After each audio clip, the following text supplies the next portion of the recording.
Did y'all see that senator out of Ohio, Bernie Moreno, bringing the smoke for Dr. Fauci? Mr. Fauci, do you know who David Shurtler is? On the advice of counsel, I respectfully decline to answer based upon my rights under the Fifth Amendment to the Constitution. Fifth Amendment of the Constitution. What does the Fifth Amendment of the Constitution say?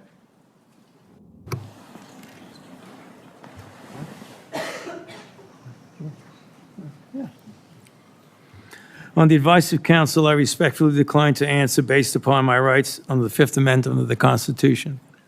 No, I'm just asking you what it says. On the advice of counsel, I respectfully decline to answer based upon my rights under the Fifth Amendment to the Constitution. Just so you know, I edited these clips out of a 10-minute questioning by the senator, and with no exaggeration, with no exception, I plead the Fifth is literally the only thing Dr. Fauci ever says. Wow. All right, let me tell you who David Shurtler is for the audience, because he was ejected by the chairman. He's a high-profile criminal attorney. He's represented some really great people, like Senator Bob Menendez. Maybe that's somebody who my Democrat colleagues may remember took gold bars as bribes from the Egyptians. And there's an article here in the Washington Free Beacon that talks about why you would hire a guy like David Shurtler. And the comment is, if you're in deep shit, that's who you call. Do you feel like you're in deep shit? On the advice of counsel, I respectfully decline to answer based upon my rights under the Fifth Amendment to the Constitution. Now, I ultimately cut it out, but the senator actually asked Dr. Fauci if he even knows what the Fifth Amendment says and who wrote it. And as I said, Dr. Fauci responds with the Fifth Amendment. And it's awfully telling when you are pleading the Fifth, even to questions that have no potential to incriminate you, and you've hired the guy that you hire when you know you're in deep shit. Clearly, what you think today is that somehow you're above reproach. Somehow you feel like you don't need to be treated like a normal American. Well, of course he doesn't. Unelected bureaucrats always become drunk on their own power, thinking that they're beyond reproach. I mean, most, if not every single adult American has at some point in their life dealt with, I don't know, a DMV worker that felt like they were above you in some way, shape, or form, or a DHS person, or some sort of, an IRS agent maybe, that absolutely does not care one single bit that you are the reason they collect a paycheck. And then, this is why socialism is such a bad idea, because it always devolves into mass bureaucracies running programs. And of course, those bureaucracies are full of corrupt people drunk on their own bureaucratic power. They abuse it. They misallocate funds and resources. And they ultimately make it impossible for anything to get done, because every single one of them is vying for their own self-interest within that bureaucracy. Can you do me a favor in the audience and stand up if during the time of the COVID pandemic, you were called a racist for calling the virus a Wuhan virus or the China virus? If you thought the 6-foot rule was total crap, if you thought the vaccine wasn't something that you should take, if you thought it was outrageous the way the mask policy was rolled out, if you were fired from your job for not taking that vaccine, including members of the military, if you thought closing schools was catastrophically stupid, and that you thought that during these times saying these things made you somehow a lesser human being. Yeah, I remember being called that for simply using the same normal naming convention that we've been using for years. Y'all remember MERS, the Middle Eastern Respiratory Syndrome? And it really makes you wonder why they were so adamant about protecting China. You couldn't call it the China virus or the Wuhan flu. You couldn't claim that it came from China. You couldn't claim that it was lab engineered. Any of that speculation was all just marked as racist by the government at the time, the Democratic Party, the left. And it turns out, for the most part, we were entirely correct about all of it. And it really, really makes you wonder, why were they protecting China so much? Could it be because they have major investments in that country? Could it be because they have money stored there? I don't know, but maybe. Actually, probably. There was a mom in Ohio during the depth of the coronavirus pandemic, decided to go to her high school football game for her son. They hadn't been out much. The kids had been learning at school, and then the school got shut down. They hadn't really gotten much out of that education. As any parent knew, that remote learning was no learning at all. But it was a Friday night. Her son wanted to go watch a buddy go play football. So they went to the stadium. They sat alone, far from everybody else, just a mom, a dad, a few kids. They didn't feel they needed to wear masks because it was stupid, because they were outside. They all live together. They're not near anybody. Dr. Fauci, do you know what happened to that mom and that family? That's a question. On the advice of counsel, I respectfully decline to answer based upon my rights under the Fifth Amendment to the Constitution. You really, really aren't angry enough yet. They were dragged out of that stadium and arrested. Those policies were put in place because you had moronic politicians that listened to the words of a megalomaniac who was more interested in having met a Kardashian than the suffering of the American people. And that is you. I can't imagine being excited to meet a B-tier celebrity like a Kardashian. And that's only if it was Kim, because if it was any of the other ones, I mean, it's basically C-tier at best at that point. But it really doesn't surprise me, because the people that comprise the intelligentsia of not just America, but any society always see themselves as the better and best of that society, the most intelligent and capable of managing that society and the people within it. You know, it's not the intelligent or the intelligentsia, the educated folks of a society hate politicians or businessmen because they are successful or based on any actual ideological framework. They hate these people because they see them as receiving more flowers than them, let's say. The people that comprise the intelligentsia of a nation always see themselves as being underappreciated, disregarded. They don't understand why it is they're not the ones holding power. And that's what it really comes down to. They are narcissistic in their core.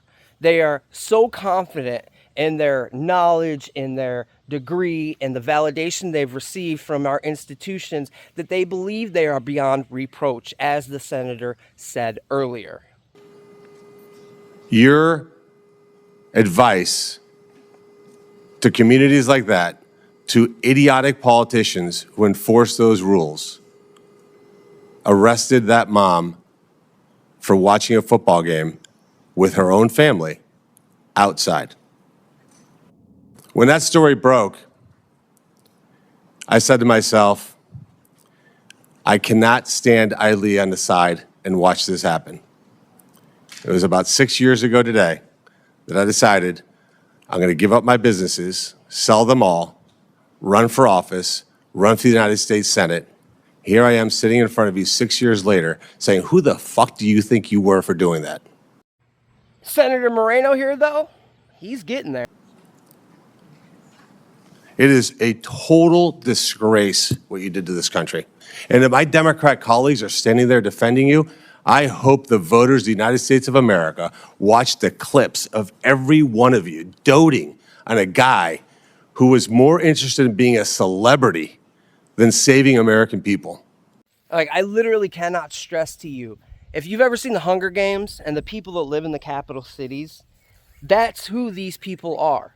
Given enough time, they would turn the world into what you see in those movies or read in those books. Maybe not necessarily the actual Hunger Games competition, but the way in which that world works, and that there are capital cities full of the bourgeoisie.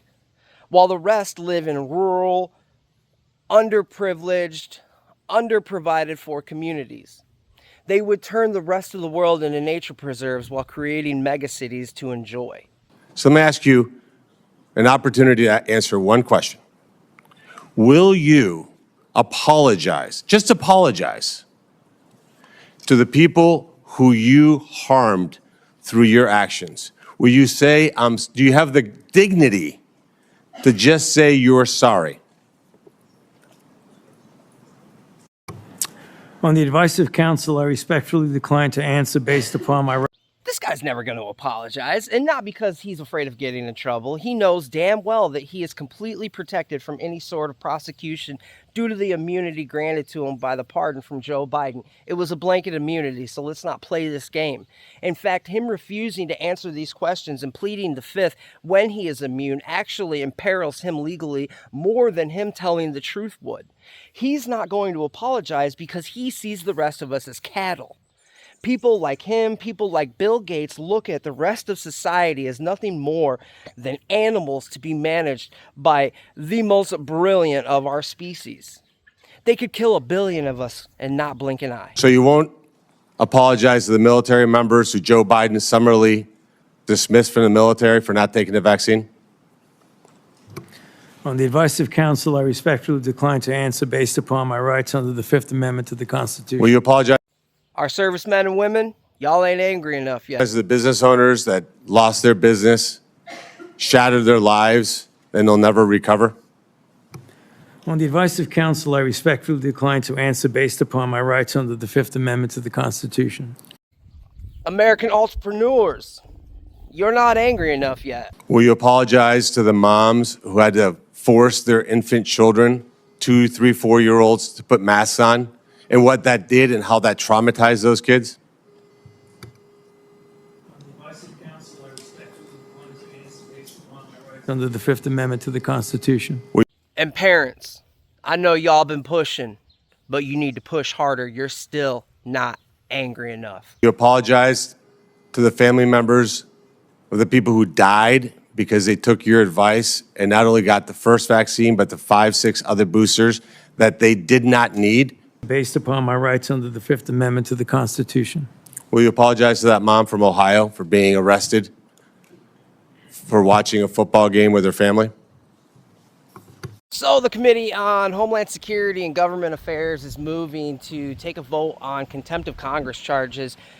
Should it pass the committee, it'll move on to the full Senate. And should it be voted in the majority, just a simple majority by the Senate, then recommendation for charging will move on to the DOJ. Oh yeah, and if you're wondering about the actual law, you want to look up Brown v. Walker 1896, which is what set the legal theory, codified it into law. So this has been precedent for well over 100 years. Now, I haven't personally come across anybody directly trying to defend the actions taken by Dr. Fauci, the actions that he's being questioned upon. What I have come across is, if not an attempt to protect Fauci, then an implication that Republicans, Senate Republicans, are in some way overstepping their power, being tyrannical in, this attempt to charge with contempt of Congress. And it's coming in the form of 2 arguments. One is the absolute surface level, ignorant, low information voter, low understanding of our government voter that is simply saying, well, it's the Fifth Amendment is his right. He has the right to plead the Fifth. You have the right to remain silent. They're trying to strip him of his rights. And those people don't seem to understand that once you have been granted a full and complete immunity from prosecution, you no longer have the right to plead the Fifth because you no longer endanger yourself with self-incrimination. You can openly admit to the crime and not be charged because you have received a pardon for that. Now, the second, more insidious argument that I've come across is that, well, actually, that only applies if his immunity, if his pardon is complete and unconditional, as if we don't all know that is the scope of his pardon. These people are trying to use the technicalities of the law to confuse whether or not it's applicable in this situation when it is blatantly obvious that it is absolutely applicable. Again, there is no question that Biden's pardon of Fauci was complete, unconditional, and preemptive. So there's no question here. You are simply trying to introduce doubt into the process so that you can try and continue to claim that Republicans are being tyrannical by denying Fauci's Fifth Amendment right. He no longer has that right with respects to anything that he did under Joe Biden.